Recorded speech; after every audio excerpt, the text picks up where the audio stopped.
누가복음 9장 6절 한 목소리로 같이 읽겠습니다. 시작. 제자들이 나가 각 마을에 두루 다니며 곳곳에 복음을 전하며 병을 고치더라.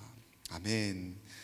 이전에 누가복음의 이야기를 통해서 예수님께서 여러 가지 능력을 보여주신 것들에 대해서 우리가 이야기를 나누었습니다. 정말 많은 능력을 보여주셨어요. 앞으로도 많은 능력을 보여주실 거예요. 그런데 오늘은 특별히 예수님께서 보니까 능력을 보여주시기만 한 것이 아니다라는 것을 말씀을 통해서 저자 누가가 증언을 하고 있습니다. 여러분 어떻습니까?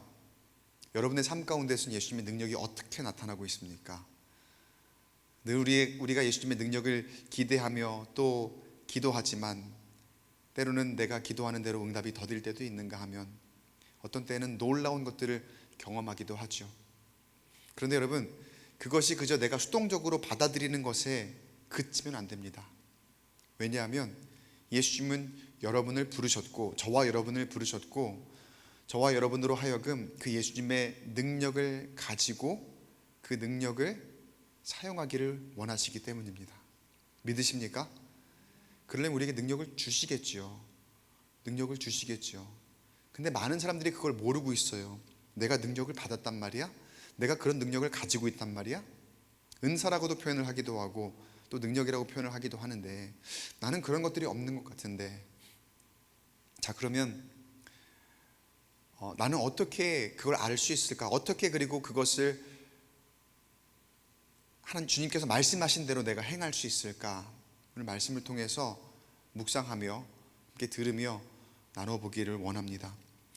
누가복음 9장 1절을 보니까 예수께서 12 제자를 불러 모으사 모든 귀신을 제어하며 병을 고치는 능력과 권위를 주시고, 이렇게 누가복음 9장이 시작을 합니다. 그동안에는 예수님께서 제자들에게 보여주셨습니다. 많은 사람들의 병을 고치시고 귀신을 쫓아내시고 또 굶주린 자를 먹이시고 가난한 자를 돌보시고 하면서 보여주시며 제자들은 그 예수님을 따라다니면서 예수님이 행하신 일을 보고 같이 감탄하고 같이 놀라고 그리고 한편으로는 또 자랑스러워했던 그런 모습에 그쳤다면은, 자 오늘 말씀을 시작할 때에는 예수님께서 12 제자를 불러 모으시고 그들에게 능력과 권위를 주셨다고 합니다. 어찌 보면은 여러분 이게 당연한 겁니다. 자연스러운 겁니다. 왜냐하면 예수님이 그들을 그냥 따라다니는 사람, 그냥 보라는 사람, 구경꾼이 아니라 제자들로 세우셨거든요.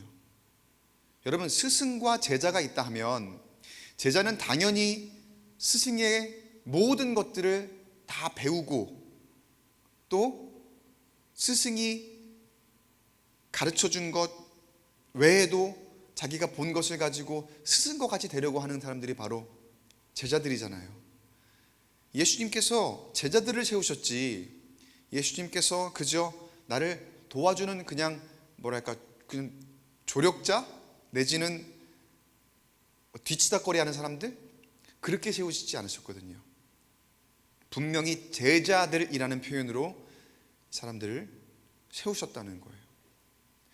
제자들은 어느 경우에는요 스승의 가르침을 잘 받아서 훌륭하게 스승과 같이 되는 사람들도 있는가 하면, 같은 제자들이라도 어떤 사람들은 그냥 그저 그렇게 이름을 드러내지 못하고 그냥 그저 그렇게 있다가 사라지는 제자들도 있어요. 또 한편으로는 여러분 청출어람이라는 말 아시죠? 청출어람. 청출어람이라는 말의 뜻이 무엇입니까? 스승보다 제자가 낫게 된다는 뜻이죠. 어떤 뛰어난 제자들은 보니까 오히려 스승을 능가하는 그런 제자들도 있더라는 거예요. 제가 이 얘기를 왜 드리냐면요, 예수님이 세우신 사람들은 제자라는 거예요. 그리고 제자는 너무나도 당연하게 가르쳐 주신 것을 잘 배우고 또 예수님이 보여주신 그 능력들을 행할 수 있는 동일한 능력을 가질 수 있는 그런 사람이라는 거예요. 그리고 예수님이 그것들을 주시는 게 마땅하다는 거예요. 왜냐하면 제자 삼으셨으니까. 저와 여러분도 마찬가지입니다. 여기서 12제자를 이야기하셨지만 저와 여러분도 예수님께서 제자로 부르셨습니다. 믿으십니까?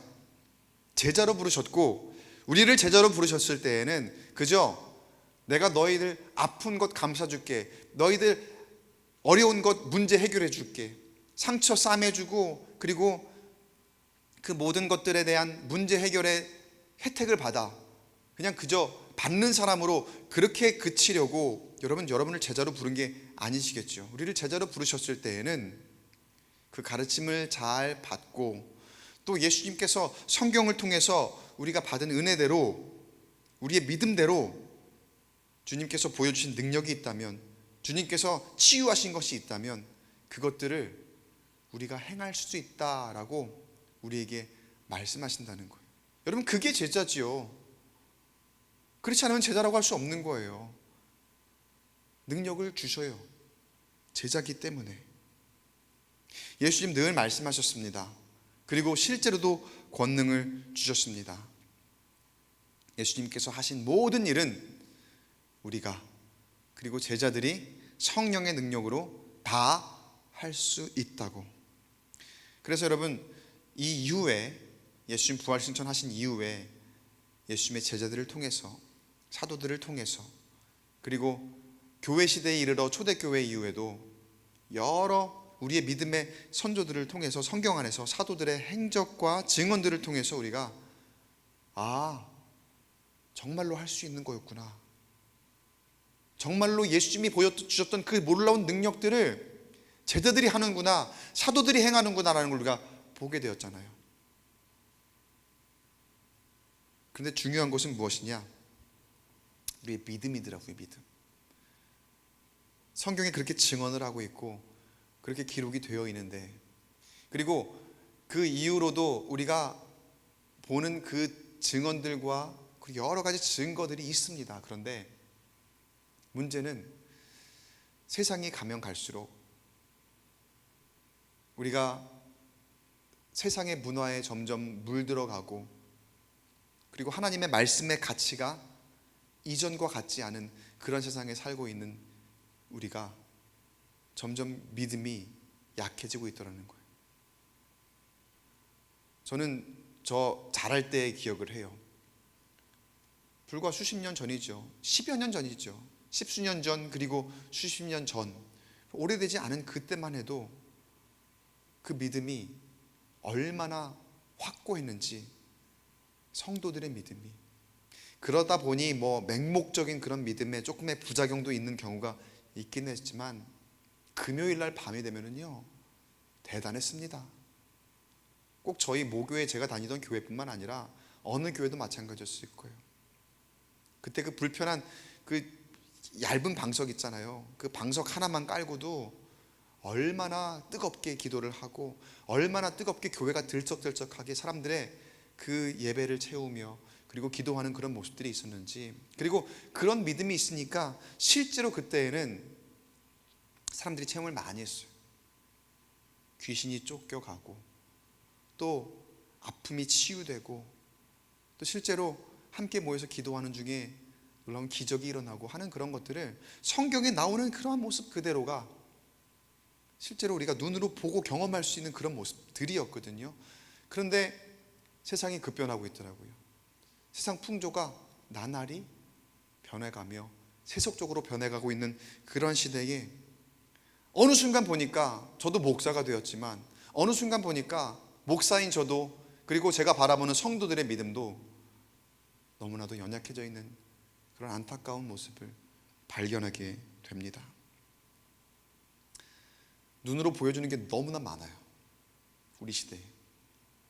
그래서 다 눈으로 확인할 수 있게 어쩌면 이렇게 놀랍고 신기한 것들이 많지, 참 사람들 대단하다, 이런 걸 발명을 하는구나, 예전에 그 영화에서만 보던, 공상과학 영화에서만 보던 그런 것들이 실제로 이렇게 일어나는구나 하면서 사람들이 사람의 기술에 감탄을 합니다. 사람의 능력에 감탄을 합니다. 그리고 그 보이는 것이 점점 더 많이 집중을 하기 시작합니다. 그러니까 보이는 것이 엄청나잖아요. 막 넘쳐나잖아요. 이 보이는 것만 봐도 다 못 봐요. 배울 게 얼마나 많은지 몰라요. 세상 가운데에서도 이 휴대폰, 그 스마트폰 안에 그 무궁무진하게 펼쳐지는 이 세계 가운데에도 저도 아직 젊은데도 모르는 게 얼마나 많은지 몰라요. 그 가운데 내가 알아야 될 것들, 배워야 될 것들, 이해해야 될 것들 얼마나 많은지 몰라요. 이런 시대에 굳이 내가 보이지 않는 그 믿음이라는 가치를 가지고 내가 그렇게 매달려야 되나? 보이는 것도 이렇게 내가 신경을 많이 써야 되는데, 보이는 것도 배울 게 이렇게 많고 더 많이 봐야 될 것도 많고 확인해야 될 것도 많고 이해해야 될 것도 많은데, 내가 보이지 않는 그 믿음의 가치에 대해서 그렇게 내가 매달릴 필요가 있을까? 그렇게 세상 풍조가 우리 믿는 사람의 믿음까지도 그렇게 연약하게 흔들고 있더라는 거예요. 그러니까 아직 믿음을 모르는 사람들, 예수님을 모르는 사람들은 오죽하겠습니까? 교회에 나가야 될 이유를 몰라요. 믿음이라는 가치에 대해서 생각할 그런 뭐 여유나 그런 여지가 전혀 없는 거죠. 내 인생에 아주 큰 일이 생기지 않는 한 믿음을 갖기 참 어려운 시대에 우리가 살고 있더라는 거예요. 새가족들이 그래도 꽤 오잖아요, 우리 교회는. 근데 그냥 찾아오는 게 아니에요. 물론 과거에도 그랬지만 큰 일이 생겨요. 엄청나게 큰 일이 생겨요. 엄청난 상처가 있다거나 내가 감당할 수 없는 어떤 그런 일로 인해서 아주 힘든 일을 겪고 있다거나, 그 정도나 되니까 내가 의지할 곳은 절대자인가? 내가 그분이 있는지 없는지 모르겠지만 일단은 한번 교회라는 곳에 가봐야 되겠다. 누군가의 이끌림에 의해서 한번 믿어봐. 믿음을 한번 가져봐. 그렇게 하니까 그전 같으면은 콧방귀도 안 끼던 그런 상황 가운데 있던 분들이 그렇게 큰 일을 겪고 나는 정도가 되어서야 교회에 찾아올 수밖에 없는, 지금은 그런 형편 가운데 우리 한국 교회가 처해 있더라고요. 여러분, 우리의 믿음 상황은 어떻습니까? 우리의 믿음의 현재 상태는 어떻습니까? 세상에 봐야 할 것, 알아야 될 것, 이해해야 될 것 그렇게 많지만 여전히 그런 것을 넘어서서 나는 보이지 않지만 내 믿음 붙들고 하나님 앞에 내 이성적인 가치를 넘어서서 나를 맡길 만한 그런 믿음을 우리는 가지고 있습니까? 한번 스스로 질문해 봤으면 좋겠습니다. 만약에 우리에게 그런 믿음이 없다면, 약해져 있다면, 계속 연약한 상태라면 어쩌면 하나님은 우리에게 때때로 그 믿음을 강하게 하시기 위해서 우리에게 크고 작은 환난을 허락하실 때도 있을 거예요. 여러분, 그런데 혹시나 그런 일이 있다 하더라도 여러분 감사해야 됩니다. 왜냐하면 그냥 있어서는 점검이 안 되거든요, 우리의 믿음이. 왜 감사냐면요, 그로 인해서 내가 살게 되거든요. 그게 은혜입니다. 때때로 왜 나에게 이런 질병을 주십니까? 왜 우리 집에 이런 일이 일어나야 됩니까? 우리 자녀가 왜 다른 아이들과 다릅니까?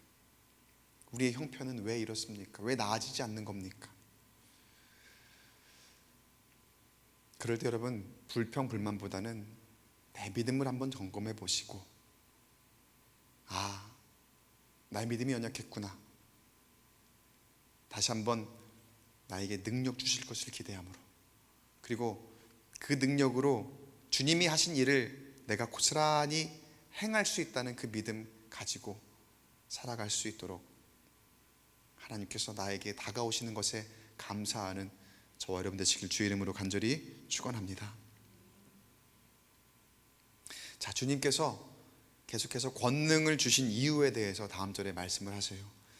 2절을 볼게요. 2절 말씀에 하나님의 나라를 전파하며 앓는 자를 고치게 하려고 내보내시며, 이렇게 말씀을 하시죠. 여러분, 하나님이 우리를 지으신 목적이 있습니다. 그게 뭔 줄 아세요?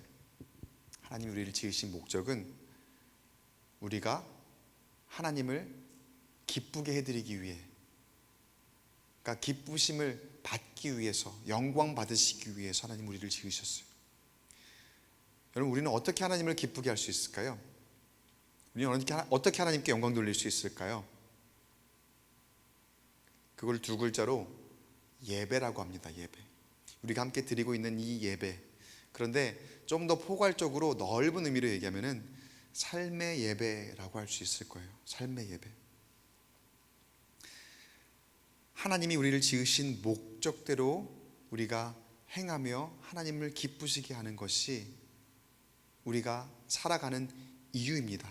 그런데 때때로 우리뿐만 아니라 우리 삶 가운데에, 우리 주변에, 우리 이웃에 많은 사람들이 예배라는 것조차 알지도 못하고 또 예배를 알매도 그렇게 하지 못하는 사람들이 있어요.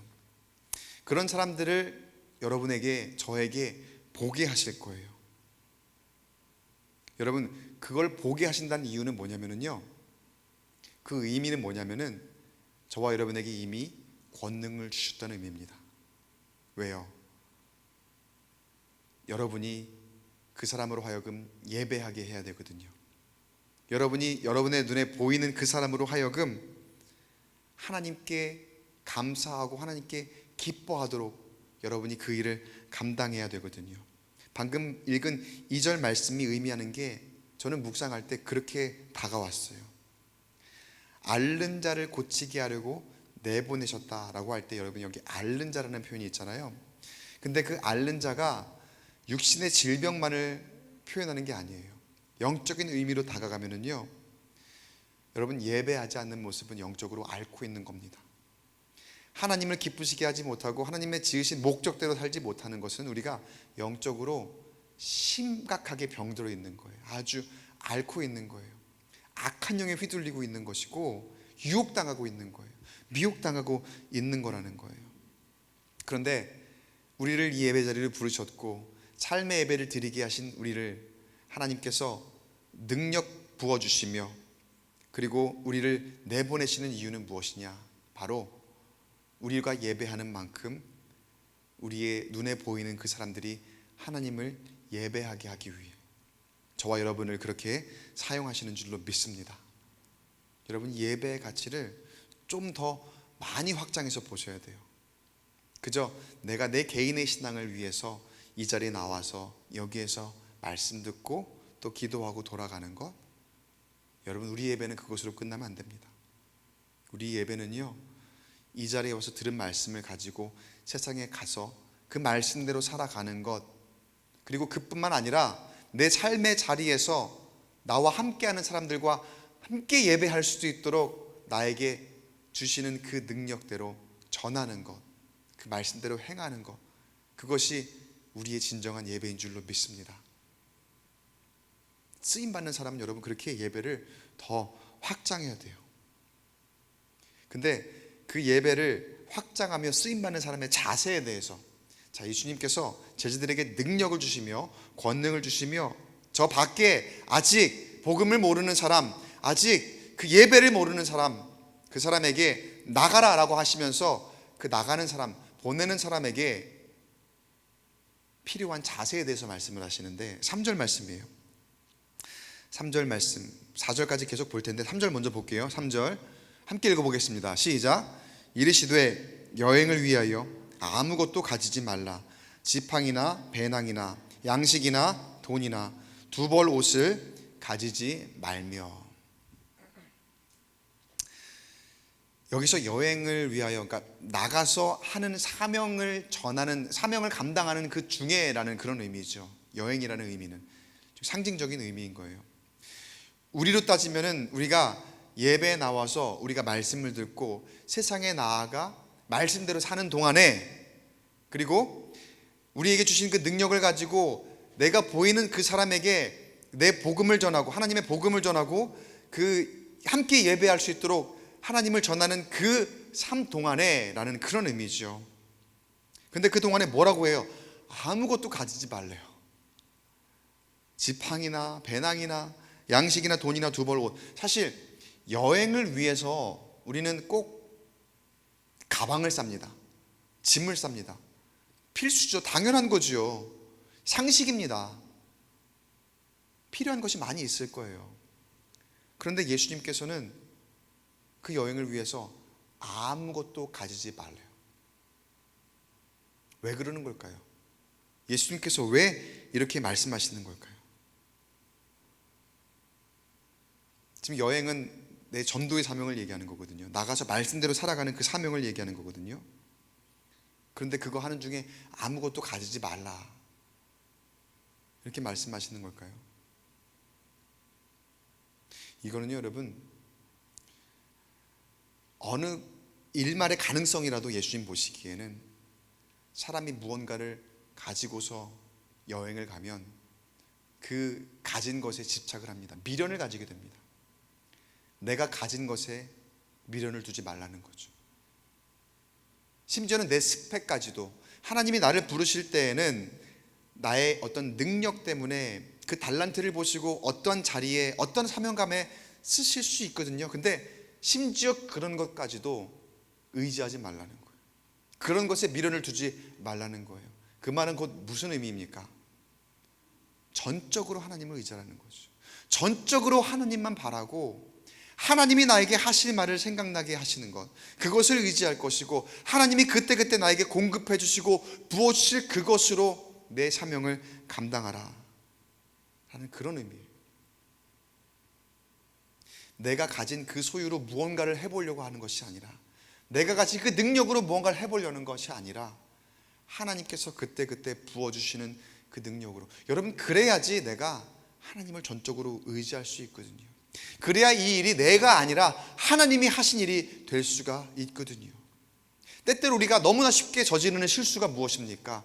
처음에 시작할 때는 하나님이 하시는 일입니다, 하나님이 나에게 능력 주시는 것으로 합니다 라고 하지만 나중에 결말에 가보면은요, 우리가 저지르는 많은 실수가, 이거 내가 한 건데, 내 돈 써서, 내 능력으로, 내 시간 들여서 내가 한 건데. 여러분, 이렇게 마음을 먹었을 때에 나타나는 아주 일반적인 현상이 무엇입니까? 우리 모두, 저도 그렇고 모두 한 번씩은 경험해 봤을 그런 감정일 거예요. 뭐냐면은요, 서운함이에요. 서운함. 사람이 안 알아주니까 서운한 거예요. 내 가진 것, 내 능력, 그리고 내가 가진 달란트, 그런 것에 미련을 두니까 이게 내가 한 게 되는 거거든요. 내 시간 들여서, 내 능력으로. 그런데 이게 사람이 알아주지 않거든요. 목사님이 안 알아주는 것 같고, 사람들이 내가 한 거에 대해서 전혀 모르고 있는 것 같고, 좀 드러내줬으면 좋겠는데, 목사님도 얘기 좀 했으면 좋겠는데, 앞에서도 얘기 좀 했으면 좋겠고. 그런데 그런 일이 없어요. 물론 저도 그런 걸 합니다만, 때때로 이렇게 필요합니다. 공유해야 돼요. 그런데 때때로 실수할 때도 있고 그래요. 그런데 우리 가운데에 그런 서운함이 묻어나고 그런 것들이 드러날 때가 있다는 거예요. 근데 예수님은 그런 것까지도 경계하라는 말씀이에요. 여러분, 이게 다 하나님이 하셨습니다 라고 그렇게 우리가 고백할 수 있다면 내가 왜 서운하겠습니까? 내가 한 게 아닌데요. 하나님이 나를 쓰셔서 하나님이 하신 일인데요. 다음 절을 볼게요. 다음 절도 마찬가지예요. 누가복음 9장 4절. 어느 집에 들어가든지 거기서 머물다가 거기서 떠나라. 여러분, 여행을 하는 중에 어느 한 장소를 찾았어요. 근데 거기에 좀 더 머물고 싶다라는 생각이 든 적이 있죠. 없어요? 만약에 그런 생각이 든다 하면은 이유는 뭘까요? 거기가 마음에 드는 거죠. 그리고 좀 다른 말로 표현을 하면은, 사람은 누구나 아무리 여행을 하더라도 뭔가 내가 안정을 취할 만한 곳이 있으면 좀 머물고 싶은 마음이 들게 마련입니다. 안정을 추구하거든요, 사람은요. 안정적인 것. 그러니까 여행을 하다가 내가 여기 좀 머물렀으면 좋겠다라는 건 여기 참 좋다, 여기 참 안정적이다라는 그런 뜻이 되겠죠. 여러분, 우리가 살다 보면은요, 사람은 누구나 안정을 추구하기 때문에 그 안정적으로 이루고자 하는 그런 욕구가 있습니다. 그리고 어느샌가 보면은 내가 참 안정적이네, 안정적인 것을 이루어 놨네, 그렇게 생각하시는 분들도 있을 거예요. 여전히 만족을 못하는 분들도 있겠지만, 그런데 어느 순간 그래도 내가 그동안 땀 흘려 일구어온 것들, 그리고 안정적이라고 이루어놓은 이런 것들을 한순간에 다 버리고 떠나라, 만약에 그렇게 누군가 얘기한다면, 그렇게 할 수밖에 없는 환경이 된다면 여러분 어떠시겠습니까? 그보다 어려운 게 없을 거예요. 그거 아마 진짜 아무도 이거는 나 할 수 있습니다 라고 말씀하시는 분 없을 거예요. 그만큼 여러분, 우리는요 늘 내 소유의 미련을 갖습니다. 그리고 내 안정의 미련을 갖고 있더라고요. 그 안에 포함되는 것이 보니까 물질도 있고요, 건강도 있고요. 근데 늘 건강하다는 게 안정이라는 거잖아요. 조금 아프면은 그거 아픔이 해소되는 게 내가 안정을 추구하는 거잖아요. 안정을 찾는 거잖아요. 그리고 세상의 편리함, 편안함, 그런 것들이에요. 그런데 하나님의 사명을 감당하기 위해서는 내 소유에 집착하다 보면, 내 안정적인 거에 미련을 갖다 보면, 그리고 나의 편안함을 추구하다 보면 주님은 뭐라고 말씀하시냐면, 그렇게 하면 할 수 없다는 거예요. 여러분, 하나님 사명을 감당할 때에는요 우선순위가 있거든요. 여러분, 우선순위는 어떻습니까?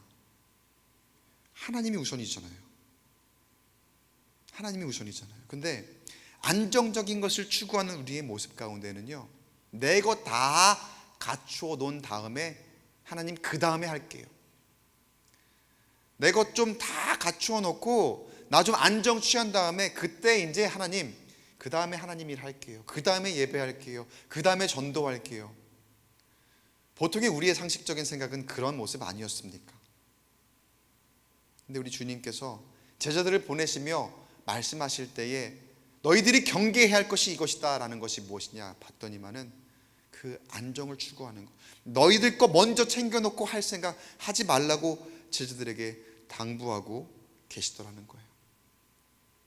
물론 여러분, 물질과 안정이 복입니다. 그리고 그 복을 우리에게 허락하시는 분도 주님입니다. 그런데 어느샌가 보니까 그 복을 내가 누리는 것에 도취되어 있어서 하나님 일을 감당하고자 하는 그 마음을 갖지 않고 있더라는 거예요. 제자들을 향해서 그런 마음 갖지 않도록 주님께서 빨리 나가, 그리고 절대로 네 소유를 갖지 마, 그렇게 말씀하시는 거예요. 어딘가 조금 머무르고 싶은 곳이 있으면 당장 떠나라고 그렇게 예수님께서 말씀하고 계시는 거예요. 왜요? 제자들도 사람이거든요. 그리고 그 안에 그런 것을 추구하고는 싶은 마음이 있거든요. 제가 맨 처음 미국에 유학 떠날 때 공부하고 돌아와야지라는 그런 생각을 가지고 갔습니다. 석사과정 마치고 또 그 심화되는 석사과정이 있거든요. 계획을 착착착 짰죠. 그리고 박사과정까지 딱 하고 난 다음에 이제 들어오면 나름대로의 기도 제목이 있고, 나름대로의 여러 가지 생각해 놓은 것들이 있죠. 그 박사과정 수료학과 박사 학위를 딴 걸로 가지고 내가 무슨 일을 할 수 있을까? 근데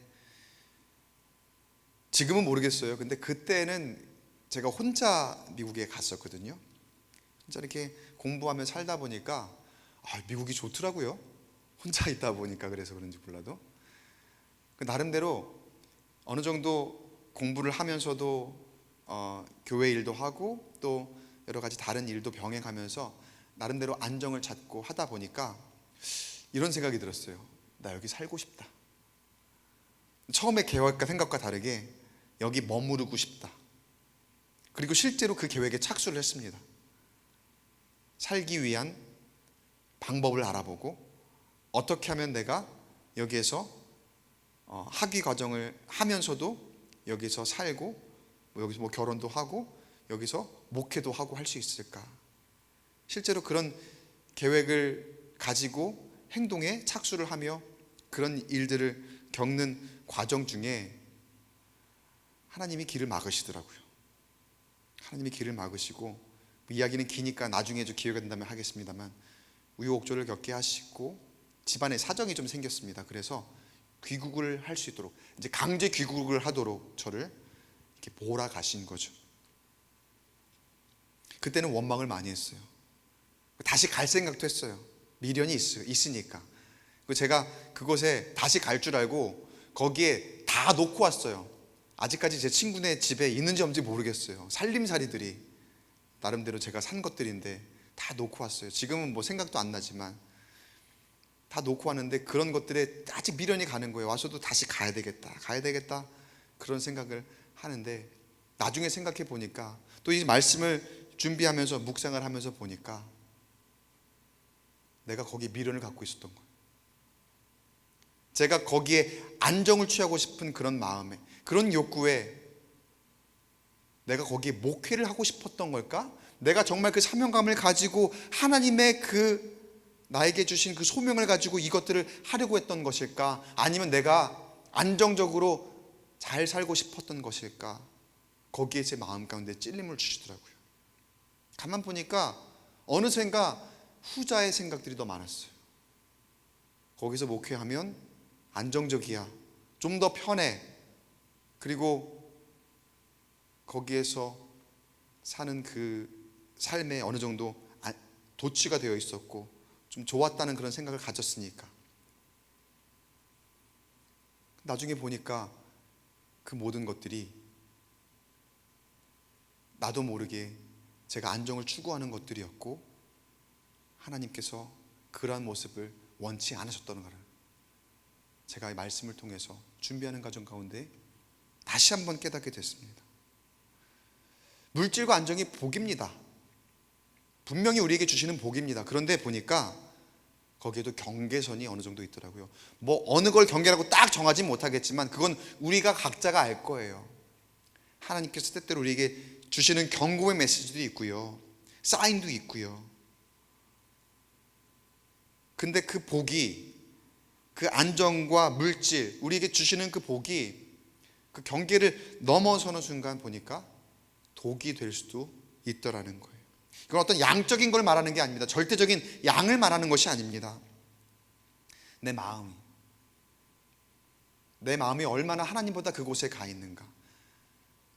내 마음이 나에게 분명히 소명을 주셨는데, 나에게 사명감을 주셨는데 내 마음이 얼마나 그 사명감을 넘어서 내 안정을 추구하는 쪽으로 가고 있는가.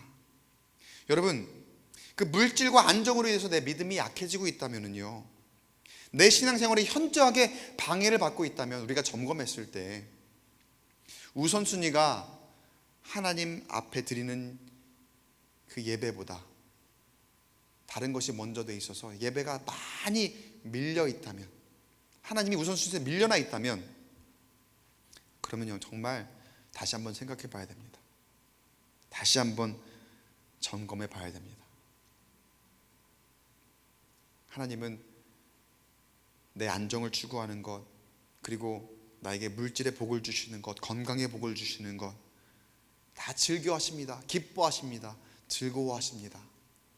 그런데 내가 얼마나 그것을 하나님이 하신 일로 여기며 내가 그것에 집착하지 않고서 하나님 나에게 사명 맡겨주실 때 잘 감당할 수 있을까?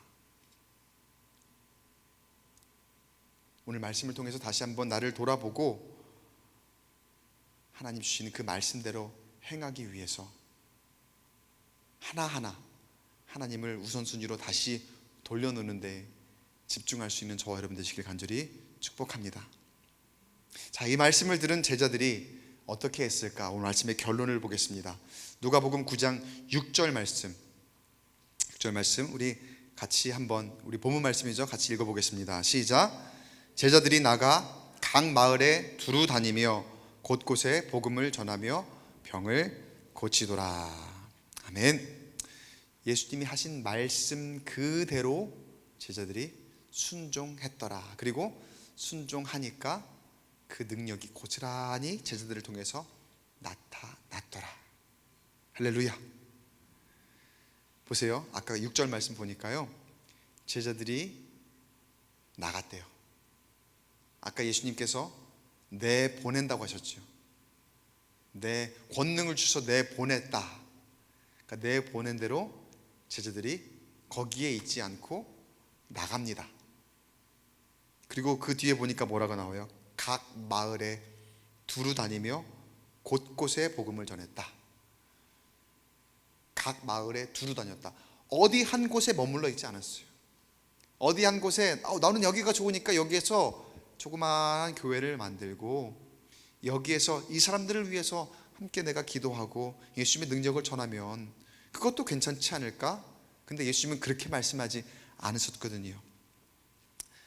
머물다가도 떠나라 말씀하신 그대로 한 마을에 머물지 않았어요. 각 마을에 두루 다녀요. 두루 다니며 예수님의 말씀하신 그대로 순종합니다. 자, 그랬더니 그 순종하는 제자들에게 하나님의 능력이 고스란히 임하게 된 줄 믿습니다. 그 능력이 나타나서 제자들을 통해서 복음이 전해지고 그리고 사람들의 병이 고침을 받고 사람들이 예수님을 알게 되고 하나님의 능력을 알게 되고 하나님의 그 사랑을 그 마음 가운데에 받아들일 수 있게 되었더라는 거예요.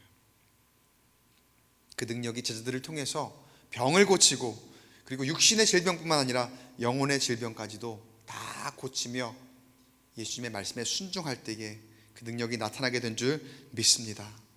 여러분, 우리가 질병이라고 하니까 육신의 질병만을 아는 것 같은데 때로는 우리 가운데도 질병이 있어요. 먼데 갈 것도 없어요. 사실은 우리 가운데에도 영혼의 질병이 있어요. 불신, 의심, 또 무지, 주님이 가르쳐 주시는 것을 다 알지 못하는 그런 무지도 보면은 우리의 영혼의 질병이더라는 거예요. 예수님은 지금 밖으로 나가라 라고 말씀하시니까 밖에만 있는 거구나 그렇게 우리가 이해할 수 있는데 그렇지 않아요. 우리 안에도 영혼의 질병들이 너무나 많이 있어요. 제가 하나님 목적을 말씀을 드렸는데 목적은 예배였죠. 하나님을 예배하는 것.